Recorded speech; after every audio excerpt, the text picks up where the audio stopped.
محترم، اللہم اجرنی من النار کی فضیلت کیا ہے؟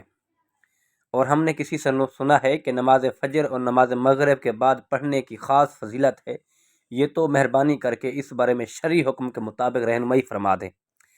السلام علیکم ورحمۃ اللہ وبرکاتہ۔ بہن نے جو سوال کیا ہے وہ بہت اچھا سوال کیا ہے، اور لوگوں کو اس سے آگاہ ہونے کی ضرورت ہے اور آگاہ ہونا چاہیے۔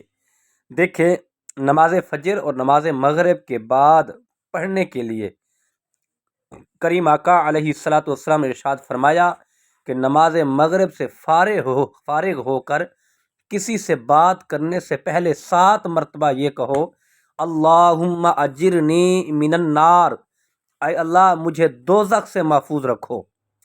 جب تم اس کو کہہ لو گے تو پھر رات کو تمہاری موت آ جائے گی اور اللہ رب العزت تمہیں دوزخ کی آگ سے محفوظ رکھے گا۔